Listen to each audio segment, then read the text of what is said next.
દિવસ રાત આ જોધપુર શાકભાજી માર્કેટ જે છેલ્લા 25-30 લોકો ધંધો કરતા હતા એના માટે લોકો લડી રહ્યા છે. સરકારને, કોર્પોરેશન, પોલીસને, તમામ વિભાગોને વારંવાર જાણ કરી એ છતાં કોઈ પણ વસ્તુ સાંભળવા તૈયાર નથી.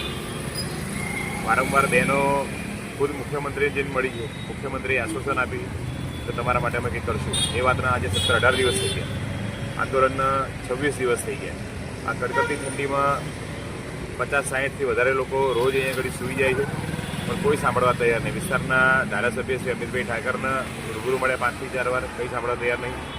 આ દેશના ગૃહમંત્રી અને સાંસદ જે ગાંધીનગર લોકસભા આવે એમને વારંવાર રજૂઆત કરી છે, એ છતાં સાંભળવા તૈયાર નથી. મ્યુનિસિપલ કમિશનર હોય, પોલીસ કમિશનર હોય, તમામ લાગતા વળગતા તમામ વિભાગોને વારંવાર લેખિતમાં આવેદનપત્ર, અરજી સાથે, ફરિયાદ સાથે અમે આપ્યું છે, પણ કોઈ પણ પ્રકારની આ જોધપુરની 200થી વધારે પરિવારો જેના રોજગાર છેલ્લા 2 મહિનાથી બંધ છે અને એવી જગ્યા ફાળવવામાં આવી અવાવરૂ જગ્યા છે જ્યાં મુખ્ય રસ્તાથી દૂર છે. પબ્લિક કોઈ પણ પ્રકારનું ત્યાં માર્કેટમાં આવતું નથી.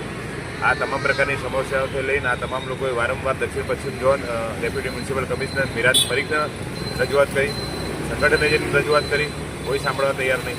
અમે અહીંયા આગળ ધંધો રોજગાર કરવા માટે મજબૂર બન્યા. તો મજબૂર બન્યા ત્યારે મ્યુનિસિપલ કોર્પોરેશનના કર્મચારીઓ, એના બોડીગાર્ડ અને એના મજૂરો, આ તમામ લોકોએ મારામારી કરી, મોબાઈલને લૂંટ કરી, શાકભાજી 50-60 હજારનું રોડ પર નાખી દીધું. આ તમામ પ્રકારની ફરિયાદ છે, એ છતાં એવા તૈયાર નથી. જેથી અમે 11 તારીખની આગળ બેઠા છીએ અને 5 દિવસ માન્ય દેશના વડાપ્રધાનનું મૃત્યુ થયું એના કારણે એક રાજકીય શોક હતો. એના કારણે અમે 5 દિવસ ખાલી અમે ઉપવાસ આંદોલન માટે સ્થગિત રાખ્યું અને ફરીથી 2 તારીખથી બેઠા છે. આજે 10 તારીખથી 9 દિવસ થઈ ગયા, પણ એ છતાં અમારી વાત સાંભળવા તૈયાર નહીં.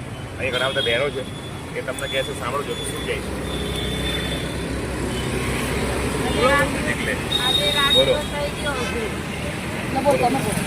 આજે 25થી 30 દિવસ થવા આવ્યા પણ કોઈ અમારી વાત સાંભળતું નથી. કોઈ અમારા ધંધા રોજગાર બધું બંધ છે પણ અમારી કોઈ વાત સાંભળતું નથી. કોર્પોરેશન નથી સાંભળતું કે પોલીસવાળા પણ નહીં સાંભળતું.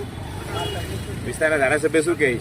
વિસ્તારના સારા ધબ્બે કંઈ કહેતા જ નથી. અમને કોઈ કંઈ કહેવાય આવતા નથી કે કંઈ બોલવાય પણ નથી આવતા. કેટલી વાર મળવા ગયા? અમે મળવા ગયા લગભગ 5 થી 6 વખત ગયા પણ સાંભળતા નથી અમારી કોઈ વાત. અમારે અહીં જે આપણા ધારાસભ્ય છે ત્યાં જઈને મેં મળ્યા છે, બધી તમામ બહેનો ભાઈઓ બધા મળ્યા છે, તોય કોઈ ઓપ્શન એમને લેવામાં આવ્યો નથી. ખાલી એમ કે છે કે સારું ઉપર વાત કરીશ, પણ એ લોકો કોઈ વાત કરતા નથી. અમે અહીંયા ઠંડીમાં રાત દિવસ બેસી રહીએ છીએ, જીવીએ છીએ કે મરી ગઈએ છીએ, તો એ લોકો કોઈ જાણકારી કે જોવા પણ નથી આવતા અમારા માટે અહીંયા ગાડી. અને એમ કે છે કે તમારો રોજગાર ચાલુ કરવા માટે અમે બધું કરીશું. શું કરે છે અમારી સરકાર? અમારી સરકાર કોઈ ઓપ્શન લેવા માટે કોઈ તૈયાર જ નથી. કોઈ પણ અત્યારે જોવા આવ્યું નથી અત્યાર સુધીમાં. અમે તમામ બહેનો, મા બહેનો, જવાન, બુઢી બુઢા બધા બેસી રહીએ છીએ, તો કોઈ આવા તૈયાર નથી. હવે અત્યારે અમારે કરવાનું શું? બિલકુલ અમારો રોજગાર ચાલુ નથી. અમે નથી ઘરના કે નથી ઘાટના. અમે અત્યારે એવી હાલતમાં બેસી રહેલા છે. પ્લીઝ એક વિનંતી કરીએ છીએ કે જલ્દથી જલ્દ અમને કોઈ સારો ન્યાય મળવો જોઈએ, એવો કોઈ સારો ઓપ્શન ઉઠાવો. ક્યાં સુધી અમે એ રોડ પર બેસી રહીશું? 11 તારીખનો બનાવ શું છે બેન? 11 તારીખે શું થયું હતું? મારા મારી શું કર્યું હતું એ લોકોએ? શાક બધું નીચે ફેંકી દીધું, બધું પકડીને. બીજું શું કર્યું હતું? મોબાઈલ લૂંટી લીધો, પૈસા લૂંટી લીધા, મારા મારી કરી. પોલીસવાળા આવ્યા તો બધા છોકરાઓ શાકવાળા હતા એમને અંદર જીપમાં બેસાડી નાખ્યા. દબાણવાળા હતા, ઓફિસરવાળા સાહેબ હતા, બધા હતા, તો મારા મારી કરી. નીચે પાછળ દીધું શાક, તો લાડી ઊંચી કરી બધું શાક નાખી દીધું દબાણમાં, પછી નીચે ફેંકી દીધું એ લોકોએ. પોલીસનું શું કહેવું? પોલીસનું કહેવું એવું છે કે અહીંયા ના બેસે, જતા રહો તમે. તમારી ફરિયાદ લે છે? ના, ફરિયાદ કોઈ લેવા તૈયાર નહીં અમારી. કેટલા દિવસ છે અહીંયા આગળ તમારે? 26 દિવસ થયા અહીંયા. અહીંયા ઘણા પુરુષો બી છે. અત્યારે અમે 26 રાત અને 25 દિવસથી સૂતા છીએ અહીંયા, ભાઈઓ બહેનો, અને કડકડતી ઠંડીની અંદર, તોય અમારો કોઈ નિકાલ આવતો નથી. પછી સાહેબ અત્યારે અમારા પાસે કોઈ એવો વિકલ્પ નથી રહ્યો કે અમારા પાસે કોઈ ધંધો હોય, પાણી હોય. તો અત્યારે અમે 3 મહિનાથી ઘેર બેઠા છીએ. આવનારો સમય એવો થાય છે કે અમારે આત્મહત્યા કરવી પડશે. કોઈ અમારું કોઈક વિચારો સાહેબ, અને કોઈક અમને નજીકમાં જગ્યા ફાળવી આલો તો અમારા છોકરાઓ અને દીકરીઓને ભણાવી શકશું.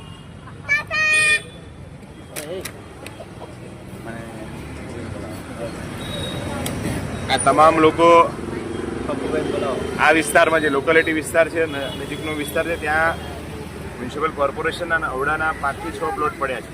આ 5 થી 6 પ્લોટની જાણકારી આ વિસ્તારના ધારાસભ્ય માગી હતી. એ જાણકારી આપે આજે 15 થી 20 દિવસ થયા પણ ધારાસભ્ય કશું જ કરવા તૈયાર નથી. એટલે અમે આ તમામ લોકો આજે 26 દિવસ અને 25 રાતની આ કડકડતી ઠંડીમાં રોડ પર સૂઈ રહ્યા છે, આંદોલન કરી રહ્યા છે, અરજીઓ આપી રહ્યા છે, આવેદનપત્રો આપી રહ્યા છે. તમામ પ્રકારની વસ્તુઓની અમે અહીંયા ઘડી કરી છે. પણ મ્યુનિસિપાલિટી હોય, પોલીસ હોય કે સરકાર હોય કે ધારાસભ્ય હોય કે સાંસદશ્રી આ દેશના ગૃહમંત્રી અમિતભાઈ શાહ હોય, કોઈ જ અમારી સાંભળવા તૈયાર નથી. અને આવનારા સોમવારે હાઈકોર્ટમાં જે અમારી રજીસ્ટર એફઆઈઆર માટેની અરજી કરી એના માટેની સુનાવણી છે એના માટે જોવું રહ્યું કે સોમવારે અમારા માટે હાઈકોર્ટ શું કરે છે. અને આ આંદોલન જ્યાં સુધી અમે જીતીશું નહીં, જ્યાં સુધી આ વિસ્તારમાં અમને જગ્યા નહીં ફળવાય, જ્યાં સુધી અમને ન્યાય નહીં મળે ત્યાં સુધી અમે આંદોલન સતત કરતા રહીશું.